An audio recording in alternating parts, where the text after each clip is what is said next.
नमस्कार दोस्तों, प्रस्तुत है शरत चंद्र चट्टोपाध्याय द्वारा लिखी गई कहानी महेश। गांव का नाम है काशीपुर।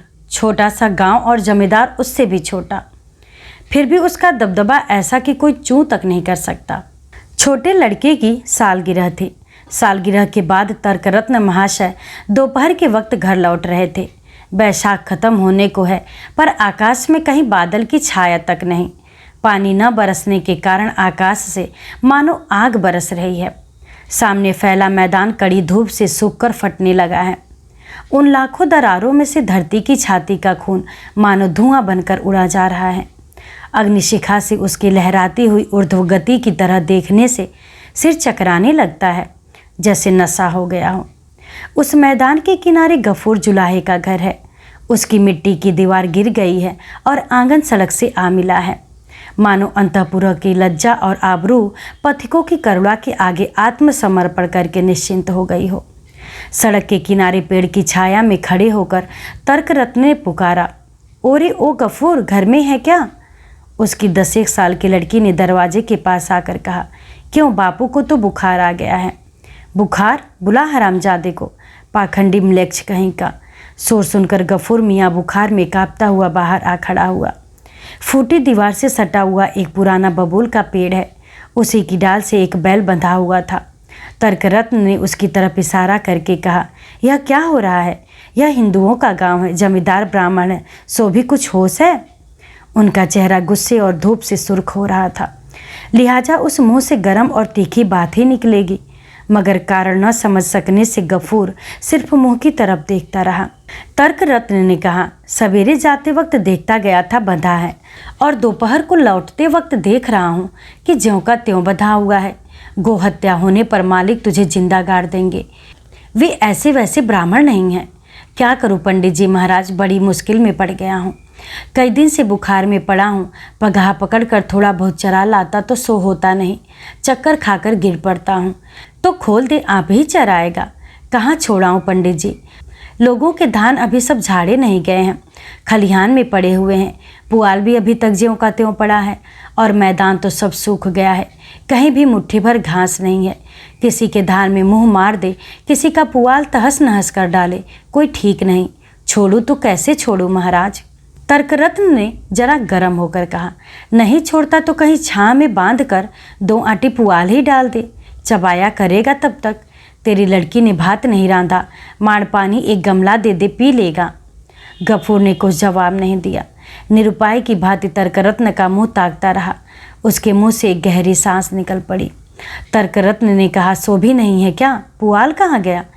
हिस्से में जो कुछ मिला था सो बेच बूझ कर पिटाए स्वाहा। बैल के लिए भी थोड़ा सा नहीं रखा, कसाई कहीं का। इस निष्ठुर आरोप से गफूर की मानो जबान बंद हो गई। क्षण भर बाद उसने आहिस्ते से कहा, जो कुछ हिस्से में था मालिक साहब ने पिछले बकाया में रखवा लिया। रो बिलख कर हाथ पांव जोड़कर कहा, बाबू साहब, हाकिम हैं आप, आपका राज्य छोड़कर भाग थोड़े ही सकता हूँ। मुझे थोड़ा सा पुआल दे दीजिए। छप्पर छाना है, एक कोठरी है, बाप बेटी का रहना है, सो भी खैर इस साल तड़पत्तों से गुजार कर लूँगा, लेकिन मेरा महेश भूखों मर जाएगा। तर्करत्न ने हंस कर कहा, हुश, और नाम बड़े शौक से रख छोड़ा है महेश। हंसी आती है, मगर यह व्यंग गफूर के कानों में नहीं गया। वह कहने लगा, लेकिन हाकिम की मेहरबानी नहीं हुई। 2 महीने की खुराक लायक धान हम लोगों को दे दिया, लेकिन पुआल सब हिसाब में ले लिया। इस बेचारे को एक तिनका तक नहीं मिला। यह कहते कहते उसका गला भर आया। तर्करत्न को उस पर दया नहीं आई। बोले, अच्छा आदमी है तू तो, पहले से ले रखा है, देगा नहीं।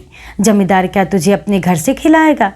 अरे तुम लोग तो राम राज्य में बसते हो, आखिर कौन तो नीच ही ठहरी, इसी से बुराई करता फिरता है। गफूर ने लज्जित होकर कहा, बुराई मैं क्यों करने लगा महाराज? उनकी बुराई हम लोग नहीं करते, लेकिन दूँ कहाँ से बताइए? 4 बीघे खेत हिस्से में जोतता हूँ, पर लगातार 2 साल अकाल पड़ गया। खेत का धान खेत में सूख गया। बाप बेटी को दोनों छाक भर पेट खाना भी नहीं मिलता। घर की तरफ देखिए, वर्षा होती है तो बिटिया को लेकर एक कोने में बैठकर रात बितानी पड़ती है। पैर फैलाकर सोने की भी जगह नहीं है। महेश की तरफ देखिए, हड्डियां निकल आई है। दे न दीजिए महाराज, थोड़ा सा पुआल उधार ही दे दीजिए। 2-4 दिन इसे भरपेट खिला दो। कहते कहते वह धप से ब्राह्मण के पैरों के पास आ बैठ गया। तर्करत्न महाशय तीर की तरह 2 कदम पीछे हटकर बोले, अरे मर्द छूना चाहता है क्या? नहीं महाराज, छूऊंगा क्यों? छूऊंगा नहीं। इस साल दे दीजिए महाराज, थोड़ा सा पुआल दे दीजिए। आपके यहाँ 4-4 टालें लगी हुई हैं, उस दिन मैं देख आया हूँ। थोड़ा सा दे देने से आपको कुछ मालूम भी ना होगा। बड़ा सीधा जीव है, मुँह से कुछ कह नहीं सकता, सिर्फ टुकर टुकर देखता रहता है और आंखों से आंसू गिराता है। तर्करत्न ने कहा, उधार तो ले लेगा पर अदा कैसे करेगा, सो तो बता। गफूर ने आशा भरी स्वर में कहा, जैसे बनेगा मैं चुका दूंगा महाराज जी, आपको धोखा न दूंगा। तर्करत्न महाशय ने मुँह से एक प्रकार का शब्द करके गफूर के व्याकुल स्वर की नकल करते हुए कहा, धोखा नहीं दूंगा, जैसे बनेगा चुका दूंगा। रसिक नागर बन रहा है, चल चल हट, रास्ता छोड़, घर जाना है, बहुत अबेर हो गई है। इतना कहकर मुस्कुराते हुए कदम बढ़ाया ही था कि अचानक डर से पीछे हटते हुए गुस्से में आकर कहने लगा, अरे मरा, सींग हिलाकर मारने आ रहा है, सींग मारेगा? गफूर उठकर खड़ा हो गया। पंडित जी के हाथ में फल मूल और भीगे चावलों की पोटली थी। उसे दिखाते हुए गफूर ने कहा, गंध मिल गई है ना उसे, इसी से कुछ खाने को मांगता है। खाने को मांगता है? ठीक, जैसा खुद गंवार है वैसा ही बैल है। पुआल तो नसीब नहीं होता, केले चावल खाने को चाहिए। हटा हटा, रास्ते से एक तरफ हटाकर बांध। कैसी सींग है, किसी दिन किसी की जान न ले ले। कहते हुए पंडित जी एक तरफ से बचकर निकल गए। गफूर कुछ देर तक महेश की ओर एकटक देखता रहा। उसकी गंभीर काली आंखें वेदना और भूख से भरी हुई थी। तुझे मुट्ठी भर दिया नहीं, उन लोगों के पास बहुत है, फिर भी देते नहीं किसी को, न दे। कहते कहते उसका गला रूंधाया और आंखों से टप टप आंसू गिरने लगे। महेश के पास आकर वह चुपचाप उसके गले पर, माथे पर और पीठ पर हाथ फेरता हुआ कहने लगा, महेश तू मेरा लड़का है, तू हम लोगों को 8 साल तक खिलाता पिलाता रहा है, अब बूढ़ा हो गया है, तुझे मैं भरपेट खिला भी नहीं सकता, लेकिन तू तो जानता है कि तुझे मैं कितना चाहता हूँ। महेश ने इसके उत्तर में सिर्फ गर्दन बढ़ाकर आराम से आंखें मींच लीं। गफूर अपने आंसू महेश की पीठ पर पोंछता हुआ उसी तरह अस्फुट स्वर में कहने लगा, जमींदार ने तेरे मुंह का कौर छीन लिया। मसान के पास जो चरने की जगह थी उसे भी पैसे के लोभ से ठेके पर उठा दिया। ऐसे अकाल में तुझे कैसे जिलाऊं रखूं बता। छोड़ देने से तू दूसरों की टाल पर मुंह मारेगा, लोगों के केले के पेड़ तोड़कर खाया जाएगा, लेकिन तेरे लिए मैं क्या करूं? देह में अब तेरे ताकत भी नहीं, गांव का कोई अब तुझे चाहता नहीं, लोग कहते हैं अब तुझे बेच देना चाहिए। मन ही मन इन शब्दों के उच्चारण करते ही उसकी आंखों से टप टप आंसू गिरने लगे। उन्हें हाथ से पोंछकर वह इधर उधर देखने लगा। फिर टूटे घर के छप्पर से थोड़ा सा पुराना मैला भद्दा पुआल खींच लाया और उसे महेश के सामने रखकर धीरे से कहने लगा, ले जल्दी से थोड़ा बहुत खा ले, देर होने से फिर। बापू, क्यों बिटिया, आओ भात खाओ, कहती हुई अमीना घर से निकलकर दरवाजे पर आ खड़ी हुई। क्षण भर देखकर उसने कहा, महेश को फिर छप्पर का पुआल खिला रहे हो बापू? ठीक इसी बात का उसे डर था। लज्जित होकर बोला, सड़ा सड़ाया पुआल है बिटिया, अपने आप झरझर के गिर रहा था। मैं जो भीतर से सुन रही थी बापू, तुम खींच के निकाल रहे थे। नहीं बिटिया, खींच के नहीं निकाला, लेकिन दीवार जो गिर जाएगी बापू। गफूर चुप रहा। सिर्फ एक कोठरी के सिवा और सब कुछ टूट फूट गया है, और इस तरह करने से अगली बरसात में वह भी नहीं टिक सकती। यह बात उससे ज़्यादा और कौन जानता है, और इस तरह और कितने दिन कट सकते हैं। लड़की ने कहा, हाथ पांव धोकर भात खा जाओ बापू, मैं परोस चुकी हूँ। गफूर ने कहा, मार तो जरा दे जा बिटिया, महेश को पिलाकर आ जाऊँगा। मार तो आज नहीं रहा बापू, हड़िया में ही रह गया। नहीं है? गफूर चुप हो गया। ऐसे कष्ट के दिनों में जरा भी कोई चीज़ बिगाड़ी नहीं जा सकती। इस बात को 10 साल की लड़की भी समझ गई है। हाथ पांव धोकर वह कोठरी के भीतर जाकर खड़ा हो गया। पीतल की एक थाली में पिता के लिए दाल भात परोसकर बेटी अपने लिए मिट्टी की एक थाली में दाल भात लिए बैठी है। देखकर गफूर ने धीरे से कहा, अमीना, मुझे तो फिर आज जाड़ा लग रहा है बिटिया, बुखार में खाना क्या ठीक होगा? अमीना ने कहा, मगर तब तो तुमने कहा था कि बड़ी भूख लग रही है। तब शायद बुखार नहीं था बेटी, तो उठा के रख दो, शाम को खा लेना। गफूर ने सिर हिलाकर कहा, मगर ठंडा भात खाने से तो तबीयत और भी खराब हो जाएगी अमीना। अमीना ने कहा, तो फिर? गफूर ने न जाने क्या सोच विचार कर सहसा यह समस्या हल कर डाली। बोला, एक काम करो ना बेटी, ना हो तो महेश को खिला दो, रात को फिर मेरे लिए मुट्ठी भर नहीं बना पाओगी अमीना। उत्तर में अमीना मुंह उठाकर क्षण भर चुपचाप पिता के मुंह की ओर देखती रही, फिर सिर झुकाकर धीरे से बोली, हाँ बना लूँगी बाबू। गफूर का चेहरा सुर्ख हो उठा। बाप और बेटी में यह जो थोड़ा सा मायाचारी का अभिनय हो रहा था, उसे इन दो प्राणियों के सिवा शायद और भी कोई अंतरिक्ष में बैठा देख रहा था। 5-7 दिन बीत गया। बीमार गफूर चिंतित सा अपने आंगन में बैठा था। उसका महेश कल से अभी तक लौटा ही नहीं। खुद वह कमज़ोर है, इसलिए अमीना उसे सवेरे से चारों तरफ ढूंढती फिर रही है। दिन छुपने से पहले उसने वापस आकर कहा, सुना है बापू, मानिक बाबू ने महेश को थाने में भिजवा दिया है। गफूर ने कहा, चल पगली। हाँ बापू, सच उनके नौकर ने मुझसे कहा कि अपने बाप से जाकर कह दे दरियापुर के मवेशी खाने में ढूंढे जाकर। क्या किया था उसने? उनके बगीचे में घुसकर उसने पेड़ पौधे बर्बाद कर दिए हैं। गफूर सन्न होकर बैठ रहा। महेश के संबंध में उसने अनेक प्रकार की दुर्घटनाओं की कल्पना की थी, पर ऐसी आशंका उसे नहीं थी। वह जैसा निरीह है वैसा ही गरीब, लिहाजा कोई पड़ोसी उसे उतनी बड़ी सज़ा दे सकता है, इस बात का डर उसे नहीं था। खासकर मानिक घोष से, गौ और ब्राह्मणों पर जिसकी भक्ति अन्य गांवों तक प्रसिद्ध है। लड़की ने कहा, दिन तो ढल गया बापू, महेश को लाने नहीं जाओगे? गफूर ने कहा, नहीं, लेकिन उसने तो कहा है 3 दिन के भीतर नहीं छुड़ाने से पुलिस वाले उसे गुहाट में बेच डालेंगे। गफूर ने कहा, बेच डालने दे। गुहाट क्या है अमीना नहीं जानती थी, परंतु महेश के संबंध में उसका उल्लेख होते ही उसका बाप कैसा विचलित होता है, इस बात को उसने बहुत बार देखा था। परंतु आज वह और कोई बात न कहकर चुपचाप धीरे से चला गया। रात को अंधेरे में छिपकर गफूर बंसी की दुकान पर जाकर बोला, चाचा आज 1 रुपया देना होगा। उसने अपने पीतल की थाली बंसी के बैठने के माचे के नीचे रख दी। इस चीज़ की तौल बगैर से बंसी परिचित था। पिछले 2 सालों में उसने इसे 5-6 बार गिरवी रखकर 1-1 रुपया दिया है, इसलिए आज भी उसने कोई आपत्ति नहीं की। दूसरे दिन फिर महेश अपने स्थान पर बंधा दिखाई दिया। वही बबूल का पेड़, वही रस्सी, वही खूंटी, वही चारे से खाली नाद, वही भूखी काली आंखों से सजल उत्सुक दृष्टि। एक बूढ़ा सा मुसलमान उसे तेज नज़र से देख रहा था। पास ही एक कोने में दोनों घुटने मिलाए गफूर चुपचाप बैठा था। अच्छी तरह देखभाल कर उस बूढ़े ने चद्दर के छोर में से 10 रुपए का नोट निकालकर उसकी तह खोल के बार बार उसे ठीक करते हुए गफूर के पास जाकर कहा, अब मोल तोल करके इसे भुनाऊंगा नहीं, यह लो पूरे 10 दिए देता हूँ, लो। गफूर ने हाथ बढ़ाकर नोट ले लिया और उसी तरह चुपचाप बैठा रहा। पर जो आदमी बुढ़े के साथ आए थे, उनके पगहा पर हाथ लगाते ही गफूर अचानक उठकर खड़ा हो गया और तेज स्वर में बोल उठा, पगहा को हाथ मत लगाना, कह देता हूँ खबरदार, अच्छा न होगा। वे चौंक पड़े। बुढ़े ने आश्चर्य से कहा, क्यों? गफूर ने उसी गुस्से में जवाब दिया, क्यों क्या, मेरी चीज़ है, मैं नहीं बेचता, मेरी खुशी। इतना कहकर उसने नोट को अलग फेंक दिया।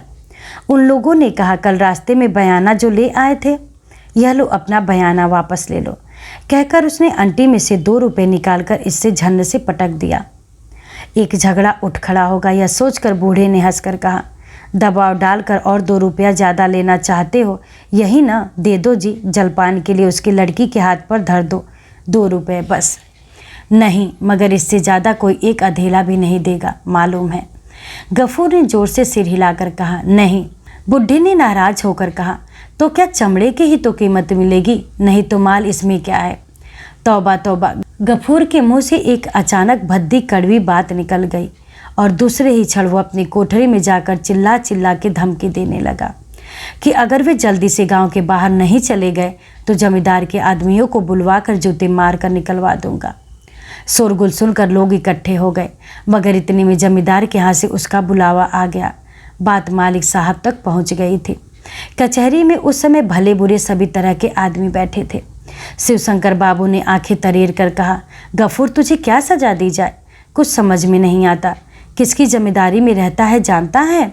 गफूर ने हाथ जोड़कर कहा, जानता हूँ, हम लोग खाए बिना मर रहे हैं हुजूर, नहीं तो आज आप जो भी कुछ जुर्माना करते हैं मैं ना नहीं करता। सभी आश्चर्यचकित हो गए। इस आदमी को वे जिद्दी और बदमिजाज ही समझते आ रहे थे। गफूर ने रुधे हुए गले से कहा, ऐसा काम अब कभी न करूँगा मालिक साहब, इतना कहकर उसने खुद ही दोनों हाथों से अपने कान पकड़े और आंगन में एक तरफ दूसरी तरफ नाक रगड़ कर वह खड़ा हो गया। शिवशंकर बाबू ने सदैव कंठ से कहा, अच्छा जा जा, हो गया, जा, अब आइंदा ऐसी हरकत मत करना। सुनकर सबके रोए खड़े हो गए और विषय में किसी को जरा भी संदेह न रह गया कि ऐसा महापाप होते होते जो रुक गया वह सिर्फ मालिक साहब के पुण्य के प्रभाव से और शासन के जोर से। तर्करत्न महाशय भी उपस्थित थे। उन्होंने गो शब्द की शास्त्रीय व्याख्या की। साथ ही ऐसी धर्म ज्ञान शून्य म्लेच्छ जाति को गांव के आसपास कहीं भी क्यों नहीं बसने देना चाहिए, यह बात प्रकट करके लोगों के ज्ञान नेत्र खोल दिए। गफूर ने किसी बात का जवाब नहीं दिया, बल्कि उसने इस अपमान और तिरस्कार को सिर माथे ले लिया और वह खुशी खुशी घर चला गया। उसने पड़ोसी के घर से माड़ मांग कर महेश को पिलाया और उसकी देह सिर सींगों पर बार बार हाथ फेर कर अस्फुट स्वर में वह न जाने क्या क्या कहता रहा। जेठ समाप्त होने को आया।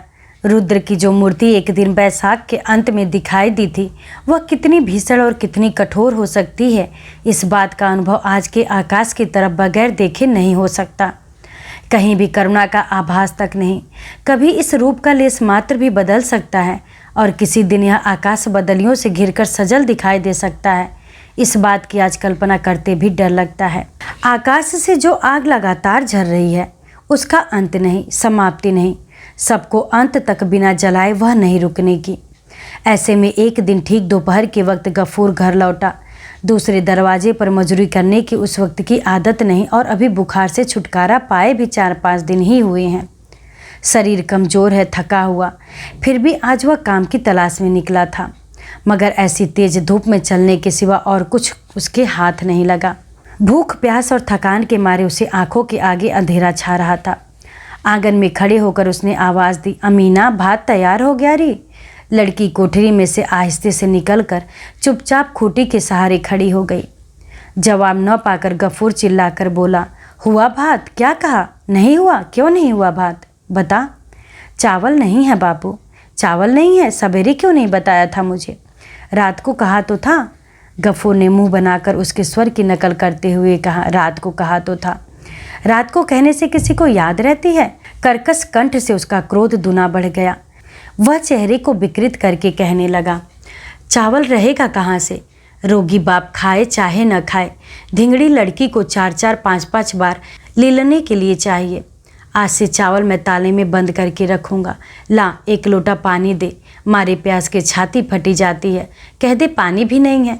अमीना उसी तरह सिर झुकाए खड़ी रही। कुछ देर बाद गफूर जब समझ गया कि घर में पीने का पानी तक नहीं है, तब वह अपने को संभाल न सका। उसने चट से उसके पास जाकर गाल पर तड़ से एक तमाचा जड़ दिया और कहा, कल मुही हरामजादी लड़की, दिन भर तू क्या करती रहती है? इतने लोग मरते हैं, तू क्यों नहीं मरती? लड़की ने कुछ जवाब नहीं दिया। मिट्टी की गागर उठाकर ऐसी कड़ाके की धूप में ही आंखें पोंछती हुई चुपचाप चल दी। मगर उसके आंख से ओझल होते हुए गफूर की छाती में सूल सा चुभने लगा। बिन माँ बाप की लड़की को उसने किस तरह पाल पोस कर बड़ा किया है यह वही जानता है। वह सोचने लगा, उसकी स्नेहमयी कार्यपरायणता शांत लड़की का कोई दोष नहीं है। खेत का जो थोड़ा सा अनाज था उसके निबट जाने के बाद उसे दोनों वक्त भरपेट खाने को भी नहीं मिलता। किसी दिन एक छाक खाकर रह जाती है और किसी दिन वह भी नसीब नहीं होता। दिन में 4-4, 5-5 बार खाने की बात जितनी असंभव है उतनी ही झूठ, और घर में पानी न रहने का कारण भी उससे छिपा न था। गांव में जो 2-3 तालाब है वे बिल्कुल सूख गए हैं। शिवचरण बाबू की पिछवाड़ी की पोखर में जो थोड़ा बहुत पानी भी है वह सबको मिलता नहीं। अन्य तालाबों में एक आध जगह गड्ढा खोदकर जो कुछ पानी इकट्ठा होता है उसके लिए छीना झपटी मच जाती है। वहाँ भीड़ भी बहुत रहती है। मुसलमान होने से वह उसके पास भी नहीं जा सकती। घंटों दूर खड़ी रहने के बाद बहुत प्रार्थना करने पर कोई दया करके उसके बर्तन में पानी डाल दे तो वह घर लाए। यह बात वह जानता था। हो सकता है कि आज पानी न रहा हो या छीना झपटी के बीच किसी को लड़की पर कृपा करने का मौका ही न मिला हो। ऐसी ही कोई बात हो गई होगी, यह सोचकर उसकी आंखों में आंसू भर आए। इतने में जमींदार का पियादा यमदूत की तरह आंगन में आ खड़ा हुआ। बोला, गफूर घर में है क्या? गफूर ने तीखे स्वर में उत्तर दिया, हूँ, क्यों, क्या है? बाबू साहब अभी बुला रहे हैं, चल। गफूर ने कहा, अभी मैंने खाया पिया नहीं, बाद में आऊँगा। इतना जबरदस्त हौसला पियादे से सहा नहीं गया। उसने एक भद्दा संबोधन करके कहा, बाबू का हुक्म है जूता मारते मारते घसीट ले आने का। गफूर दूसरी बार अपने को भूल गया। उसने भी एक कटु शब्द बोलते हुए कहा, महारानी के राज्य में कोई किसी का गुलाम नहीं, लगान देकर रहता है, मुफ्त नहीं। मैं नहीं आता। मगर संसार में इतने छोटे व्यक्ति के लिए इतने बड़े की दुहाई देना सिर्फ बेकार ही नहीं बल्कि मुसीबत का कारण भी है। यह खैर हुई, कितना छेड़ कंठ उतने बड़े कानों तक पहुंचा नहीं, वरना उनके मुंह का अन्न और आंखों की नींद गायब हो जाते। इसके बाद क्या हुआ विस्तार से कहने की ज़रूरत नहीं, लेकिन घंटे भर बाद जब वो जमींदार के सदर से लौटकर चुपचाप पड़ा रहा तब उसका मुंह और आंखें सब फूल रही थी। उसकी सजा का मुख्य कारण है महेश। उसके घर से निकलने के बाद ही वह पगार तोड़कर भाग खड़ा हुआ और जमींदार के सहन में जाकर उसने फूलों के सारे पौधे नष्ट कर डाले। अंत में पकड़ने की कोशिश की गई तो वह बाबू साहब की छोटी लड़की को पटक कर भाग गया। ऐसी घटना पहली बार ही हुई हो ऐसी बात नहीं, इसके पहले भी हुई है, पर गरीब होने से उसे माफ़ कर दिया जाता था। अब प्रजा होकर उसका यह कह देना कि वह लगान देकर रहता है और किसी का गुलाम नहीं, जमींदार से किसी भी तरह सहा नहीं गया। वहाँ उसने पीटने और बेइज्जत होने का जरा भी प्रतिवाद नहीं किया। सब कुछ मुंह बंद करके सह लिया और घर आकर भी उसी तरह मुंह बंद करके पड़ा रहा। भूख प्यास की बात उसे याद नहीं रही, लेकिन छाती के भीतर मानो आग सी जलने लगी। इस तरह कितनी देर बीत गई उसे कुछ होश नहीं, परंतु आंगन से सहसा अपनी लड़की की करुण आवाज़ कान में पड़ते ही वह तड़ाक से उठ के खड़ा हो गया और लपका। बाहर जाकर देखता है कि अमीना ज़मीन पर पड़ी है। उसकी फूटी गागर से पानी झर रहा है और महेश मिट्टी पर मुंह लगाए मानो मरुभूमि की तरह पानी सोख सोख कर पी रहा है। आंखों की पलकें नहीं गिरी। गफूर का होश हवास जाता रहा। मरम्मत के लिए कल उसने अपने हल का सिरा खोल रखा था, उसी को दोनों हाथों से उठाकर उसने महेश के झुके हुए माथे पर जोर से दे मारा। एक बार, सिर्फ एक बार महेश ने मुंह उठाने की कोशिश की। उसके बाद उसका भूखा प्यासा कमज़ोर शरीर जमीन पर लुढ़क गया। आंखों से आंसुओं की कुछ बूंदें कनपटियों की तरफ लुढ़क पड़ी और कान से थोड़ा सा खून बह निकला। 2-3 बार सारा शरीर थर थर कर काँप उठा। फिर सामने और पीछे के पैर जहाँ तक तन सकते थे तन्ना कर महेश ने अंतिम सांस छोड़ दी। अमीना रो उठी, बोली, यह क्या किया बापू, अपना महेश तो मर गया। गफूर हिला डुला नहीं, न कुछ जवाब दिया, सिर्फ अपलक दृष्टि से सामने पड़े हुए महेश की गंभीर काली आंखों की तरफ देखता हुआ पत्थर की तरह निश्चल खड़ा रहा। 2 घंटे के भीतर खबर पाकर दूसरे गांव के मोची आ जुटे और महेश को बांस में बांधकर बीहड़ की तरफ ले चले। उनके हाथों में पैने चमकते हुए छुरे देखकर गफूर सिहर उठा। चट से उसने आंखें मींच ली। उसके मुंह से एक लफ्ज तक नहीं निकला। मोहल्ले के लोग कहने लगे, तर्क रत्न जिसे सलाह लेने के लिए जमींदार ने आदमी भेजा है, प्रायश्चित का खर्च जुटाने में अब तेरा घर द्वार तक बिक जाएगा। गफूर ने इन सब बातों का कोई जवाब नहीं दिया। वह घुटनों पर मुंह रखकर चुपचाप बैठा रहा। बहुत रात बीते गफूर ने लड़की को जगाकर कहा, अमीना चल हम लोग चले यहाँ से। वह बरामदे में सो रही थी। आंखें मलती हुई उठकर बैठकर बोली, कहाँ बापू? गफूर ने कहा, फुलवाड़ी की जूट मिल में काम करने। लड़की आश्चर्य में पड़ गई और बाप का मुंह ताकने लगी। इसके पहले बड़े से बड़े दुख में भी उसका बाप जूट मिल में काम करने के लिए राजी न हुआ था। कह दिया करता था कि वहाँ धर्म नहीं रहता, लड़कियों की इज्जत आबरू नहीं रहती इत्यादि। गफूर ने कहा, अब देरी मत कर बिटिया, बहुत दूर पैदल चलना है। अमीना पानी पीने का लोटा और पिता के खाने की पीतल की थाली साथ में ले रही थी, पर गफूर ने मना कर दिया। यह सब रहने दे बिटिया, इन सब से अपने महेश की पीड़ा सचित होगा। अंधेरी रात में गफूर लड़की का हाथ पकड़कर घर से निकल पड़ा। गांव में उसका कोई आत्मीय नहीं था, इसलिए किसी से कुछ कहने सुनने की ज़रूरत नहीं थी। आंगन पार करके रास्ते के किनारे उस बबूल के पेड़ के नीचे पहुंचते ही वह ठिठक कर खड़ा हो गया और फूट फूट कर रोने लगा। तारों से जड़े हुए काले आसमान की तरफ मुंह उठाकर वह कहने लगा, अल्लाह मुझे जितनी इच्छा हो सजा देना, पर मेरा महेश प्यासा मर गया। उसके चरने खाने तक को किसी ने ज़मीन नहीं दी। जिसने तुम्हारी दी हुई घास और तुम्हारा दिया हुआ प्यास का पानी उसे पीने नहीं दिया, उसका कसूर तुम कभी माफ़ मत करना।